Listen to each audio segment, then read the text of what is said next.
All right, we're back again. How are you doing? Today, we are continuing from where we stopped from the last video, where we discussed the employee.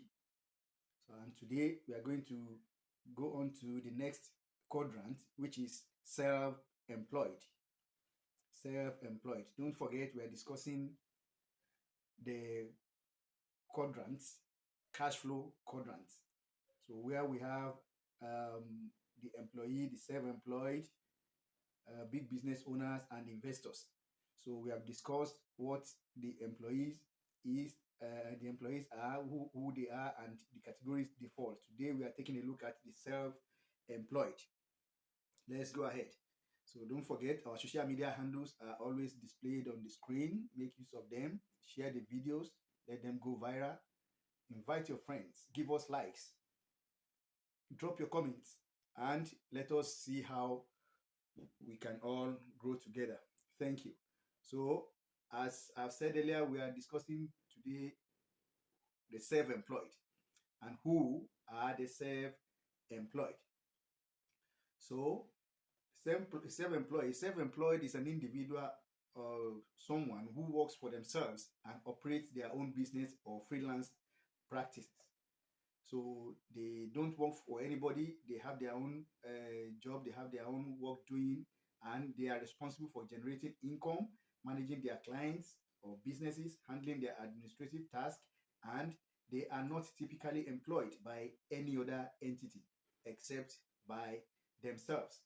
So this is what an employee, a self-employed mean. So having known this, the next stage is to go on to know the categories of uh, self-employed. And here we will take a look at four categories of self-employed individuals. So the first one we take a look at, the first one we take a look at here is the entrepreneurs. These are people who start and manage their own businesses. They often creating innovative products, services, and provide solutions to people's problem. So these are self-employed people, the entrepreneurs.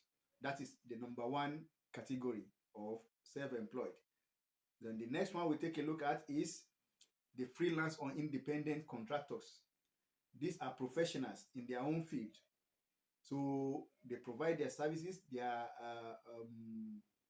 jobs, and all that to multiple clients or companies.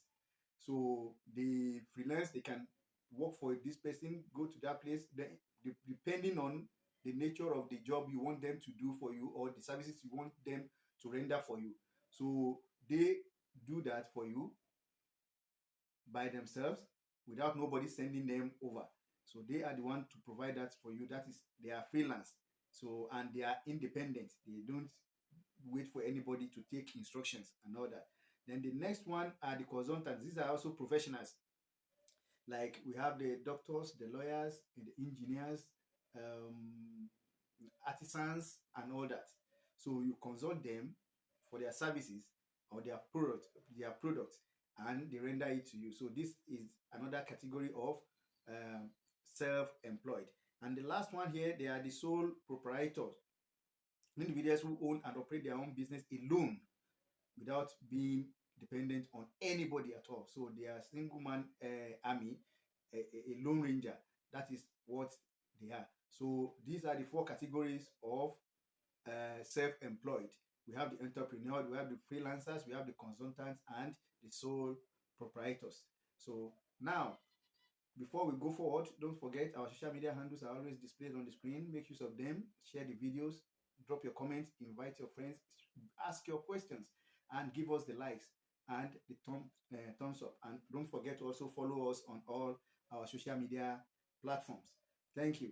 So the next thing we take a look at the pros and cons. That is the advantage and disadvantage of being a self-employed. So the first one we take a look at the advantages. What are the advantages? The first one is the flexibility of it. And when we say flexibility, the self-employed individuals often have greater control over their schedules allowing them for flexibility of work hours and location. So they can decide to move their business from Nigeria today to any other place, and then they can decide to say, okay, daily I want to be working 2 3 hours, and then I'll take the rest of the hours off.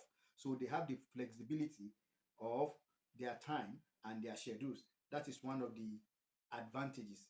Another advantage they have is pursuit of their passion. They have this independence of pursuing their whatever career they might want to choose aside their business. So they can develop themselves anytime they want and however they want it. So this is another advantage of uh, being a self-employed, and that is pursuit of passion. So the next one is they have unlimited income potentials. They can make huge amount of money in a short while. It has no limit income, so you can generate as high as you work for, and you can generate this from multiple people, from multiple clients, from multiple businesses, from multiple products that you are into. That is another advantage of uh, being a self-employed. The next one is independence. They are independent. They have autonomy over their business. They can decide to close their business anytime without nobody questioning them. That is another advantage. So they can decide to take even a month, 2 months off, provided they have what to take care of them while they are off the business. So they have this independence of choosing whatever atmosphere they like to work with. That is another advantage. So now let's go to the disadvantages of being self-employed rather. So the first one is income instability. Their income is not stable. They can make huge amount of money this week and the next 2 3 weeks or even months without making anything again. That is one of the great disadvantages of being a self-employed. So that is instability in their income. The next one is administrative responsibilities. Managing administrative tasks such as accounting, taxes, invoice, client management can be time consuming because you don't have too many hands. You are several, you are the only one taking care of all these things. So it might be a huge responsibility upon you, and this might cause a whole lot of setback, and that is administrative responsibilities. The next one is lack of benefits. If you decide to retire today and you don't have enough to take care of you for the rest of your life, then there's no benefit coming from nowhere. Unlike the employee who can get benefits from their employers and all that. So being self-employed, you can't get any benefits unless you work hard for it.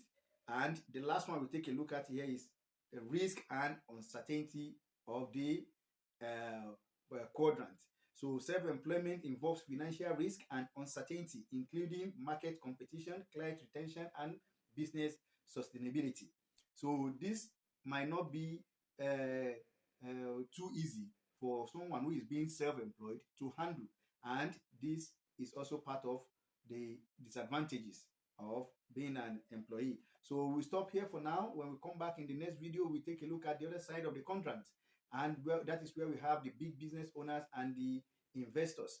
Don't forget, our social media handles are always there on the screen. Make use of them. Share the video, drop your comments, ask your questions, give us the likes, and let the videos go viral. So when next we meet, we'll be discussing the big business owners. So don't go away. Stay tuned. Have a blessed day. Thank you.